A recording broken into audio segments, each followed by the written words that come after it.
Greetings and welcome to Seclair's Educational Grand Rounds, our weekly educational podcast, our broadcast, dealing with subjects that we hope to be of interest to you.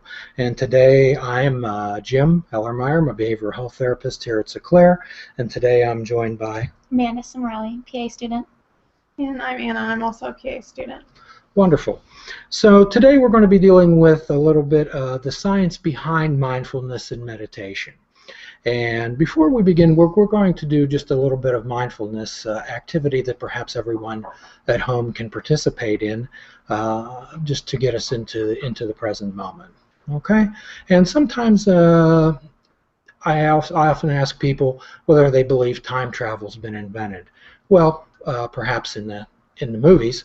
However, I haven't seen one that worked yet. However, ask yourself how often that you time travel every day into the past and into the future, and how often that you're here in the present.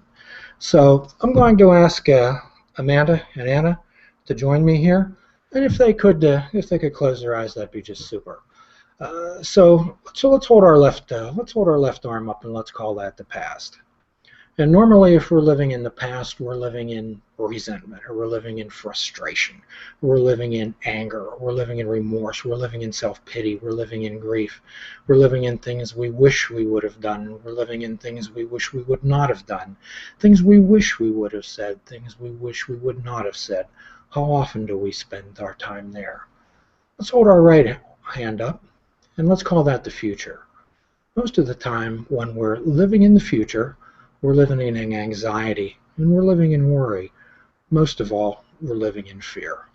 So I'm going to ask Anna and Amanda to put their hands in the center of their chest. And perhaps all of you out there could do the same.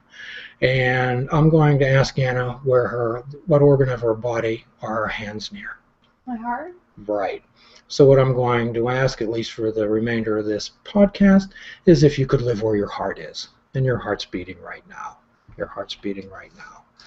So we're going to be discussing mindfulness. We're going to be discussing a little meditation, and throw in a little concept called neuroplasticity, which basically means that you can't teach an old dog new tricks.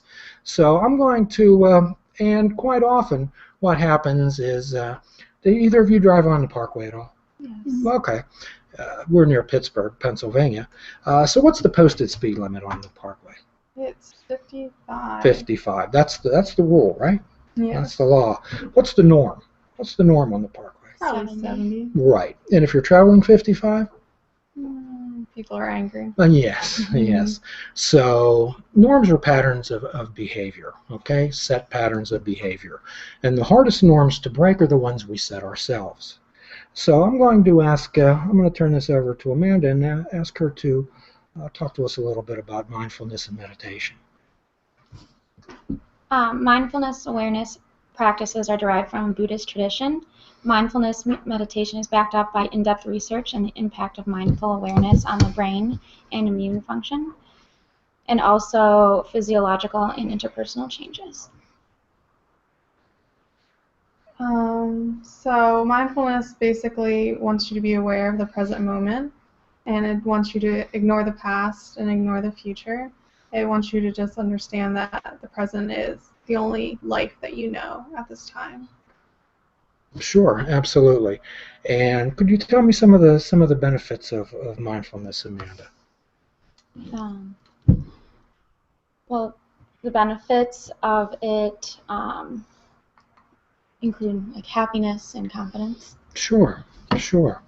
And when we were talking about neuroplasticity earlier, we're talking about reshaping your brain pathways. All of us, through establishment of norms in our life, have set our own operating manual. We have our own guidance system that we have in our brain. And what neuroplasticity is, through meditation, through mindfulness, is the ability to consciously change the way that your brain processes your environment.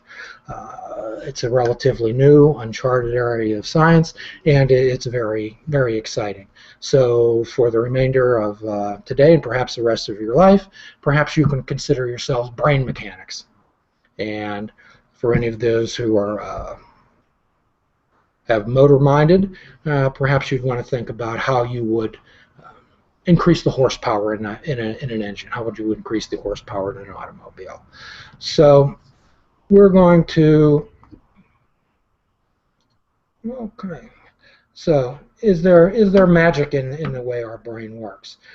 We know that using the muscles in your brain can be a muscle, and if you exercise it, it makes you stronger.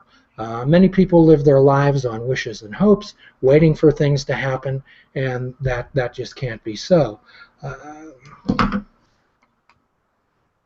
So could you talk a little bit, any of you talk a little bit about neural pathways? Well, a neural pathway is just a path in your brain that can go from one connection to another, and it's based on your own experiences. So everyone's pathway is built up a little different. It's kind of like a network of roads. And if you use one, it's been shown that the oxygen and blood flow increases to that area. It's diverted to that direction, kind of like a traffic jam, but in a way it helps build those paths to be stronger. So the more you do a certain exercise or read a certain book and learn about something, or even meditation, it helps to make that specific pathway stronger. So, Amanda, the more that we use certain pathways, the more efficient they become. And our thoughts and our actions become less effort. So what we're going to do now is we're going to have a little hands-on activity that I'm going to ask Amanda and Anna to participate in. So, and you can do this at home too. If you would have a dry eraser board and a dry eraser, a marker, then what was this? Could you explain a little bit what we're going to do, Amanda? We are going to write a sentence with our non-dominant hand to practice a habit or behavior that you don't typically do. So if everyone could take their marker in their non-dominant hand and write the sentence, "Today is a beautiful day," in cursive.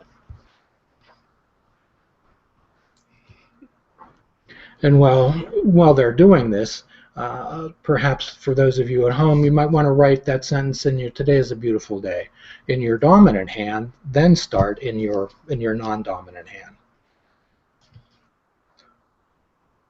So how are you finding this, Anna? Oh, challenging. And could you tell us what's challenging about it? Not only is it in cursive, but it's my left hand, which is very weak, apparently. So what I'm guessing is, my hunch is, that when you write in your non-dominant hand, that you have to actually concentrate and focus even how you hold the pen. Yes. And for each letter, you have to concentrate on, how do I write this letter with this non-dominant hand? How the sentence, and that's focus and aware. And my guess is that when you both were doing this, you perhaps weren't thinking about the rent that's due next week, or the check engine light that's on in your car. So the idea is to be focused and aware in the present, as this is when life's happening. So let me ask you this, Amanda. If you would be to write that sentence 5 times a day for the next month, do you think what do you think the results would be? I think I'd get a little bit better each day. How about you, Anna? Oh, I'd hope it gets a lot better. Well, this is the type of focus and concentration that's required to rewire and reform these new neural pathways in your brain. And as meditation and as mindfulness becomes a more norm in your daily life, these things will be too. Our minds tend to drift toward negative outcomes, do they not? What is anxiety? What is worry? It's normally related to something that is negative in your life. Sure. Like traffic. Sure. So let's say, Amanda, that you go to the pet store, okay, and you pick out 2 puppies. Okay. And one puppy is the negative puppy, and one puppy is a positive puppy. So which one grows big and strong? A positive puppy. How about the one you feed, Anna? The one I feed. The one you feed grows big and strong. Yeah, right. And it is your choice in your life whether to feed which puppy you'd like to feed, Amanda. And mindfulness can become a choice. Everything in life's a choice. I'll have to ask you out there, do you have to pay the electric bill? Do you have to pay the cable bill? You don't know how many people adamantly tell me yes. However, if you understand and are willing to accept the consequences in your life, everything can be a choice. Every single thing in your life can be a choice. And when everything in your life becomes a choice, you, my friend, will be free. So, do you have any closing thoughts today, Amanda? Through exercise, meditation, and a few other activities, you can improve your overall brain function and achieve happiness and confidence. Anna? Well, one interesting thing I found was that not only can you build new pathways in your brain, but when you are, there's an increase in dopamine, which is a neurotransmitter in your brain that actually helps to improve your mood. So not only are you making your brain stronger, but you're also making your brain happy. Sure. Common attitudes toward meditation is, I must do this and I must do it right. You might want to ask yourself, am I being willful or am I being willing? I'm going to try extremely hard. So we're going to end with this today. There was a student that wanted to learn martial arts.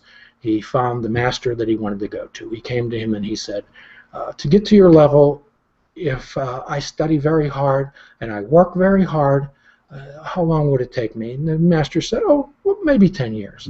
And then the student said, what if I devote all my time and effort to this? What if I think of nothing else? What if I just live and breathe this 24 hours a day? And the master looked at the student and said, 20 years. So the idea is to have fun with meditation and have fun with your life. One of the common prescriptions that we write here at Sinclair is fruits, nuts, and vegetables. Perhaps unplug the TV, and perhaps take up fishing. And for a real mindfulness fishing exercise, fish without bait. So we'll be wrapping up today's podcast, and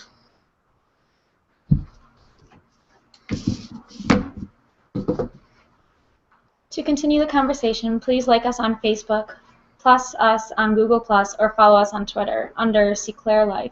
And keep an eye on any of these for our next live recording, Mondays around noon, to ask your own questions. You can also find this and other Grand Rounds on youtube.com/Sinclair Video and find audio versions on iTunes, Stitcher, Spreaker, and iHeartRadio. And please visit www.sinclair.com for more about us and other articles on our great blog. as always, be good to yourself.